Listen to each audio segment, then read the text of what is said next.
Hello everyone, this is Gaurav Tripathi and watching the teachers today.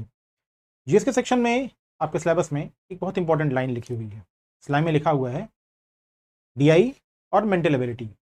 अब बहुत confusion है कि डीआई और मेंटल एबिलिटी में क्या पढ़ें। सिलेबस तो बहुत बड़ा है लेकिन क्वेश्चंस बहुत कम आएंगे। तो ऐसे ही हायरार्की में मैंने इस पूरे सिलेबस को डिस्कस भी किया है ताकि आप आसानी से समझ सकें कि क्या पढ़ना है, क्या नहीं पढ़ना है और पूरे सिलेबस में क्या आता है। चलिए शुरू करते हैं। Mental ability and statistical data analysis, ऐसा ही कुछ लिखा हुआ है। अब टॉपिक है सरल अभ्यास में सिलेबस का सरलीकरण, तो मैं सरलीकरण कर रहा हूं। देखिए दो पार्ट में है, एक है मेंटल एबिलिटी, एक पार्ट है मेंटल एबिलिटी और दूसरा पार्ट है स्टैटिस्टिकल डेटा एनालिसिस, यानी सांख्यिकी आंकड़ों का विश्लेषण। अब दोनों में क्या क्या पूछता है देखते हैं। पहला, ये जो मेंटल एबिलिटी का सेक्शन मैंने यहां लिखा है ना, ये मोस्ट इंपॉर्टेंट सेक्शन है, ये सबसे इंपॉर्टेंट सेक्शन है, ये समझिए, इसलिए मैंने इसको पहले लिखा हुआ है। तो जब भी इस सेक्शन को पढ़ना शुरू कीजिएगा तो पहले ये सेक्शन पढ़ना शुरू कीजिएगा। इसमें समानता है, ये पूरा का पूरा रीजनिंग का सेक्शन है, इसमें समानता है।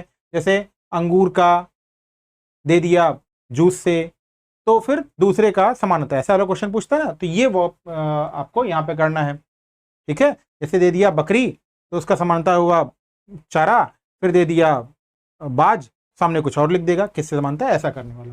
फिर क्लासिफिकेशन करना है आपको, वर्गीकरण करने के लिए आता है कि कौन सा निम्न में से सबसे अलग है, ऐसा वाला क्वेश्चन आता है तो वो वर्गीकरण है।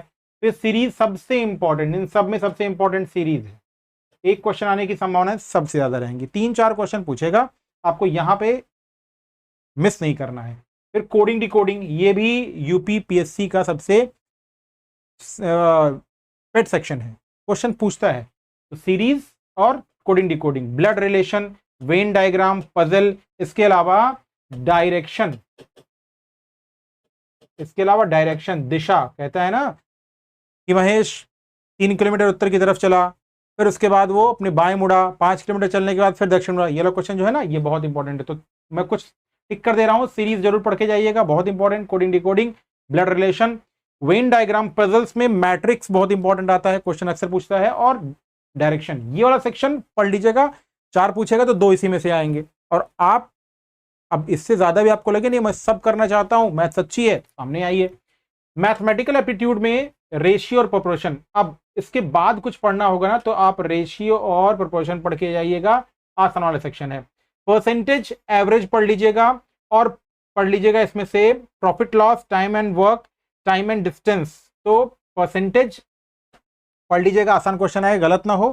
फिर दूसरा simple compound interest, profit loss वाला क्वेश्चन जरूर इंपॉर्टेंट है कि 20% उसका दाम बढ़ा दिया गया तो प्रॉफिट क्या होगा या लॉस होगा, इस तरीके का क्वेश्चन यूपीपीएससी जरूर पूछता है। तो ये मैथमेटिकल अप्रोच। अब तीसरा आता है डेटा इंटरप्रिटेशन, जिसमें से एक क्वेश्चन तो जरूर पूछेगा वो, लेकिन पूछेगा क्या देखते हैं, वही बताऊंगा मैं कि जो पूछेगा डीआई। अब डेटा इंटरप्रिटेशन अगर आपको ऐसा चार्ट वाला जैसे आपने पढ़ा था ना उसमें यूजीसी नेट में, वैसा वाला नहीं पूछेगा, है तो सिलेबस में लेकिन पूछेगा नहीं।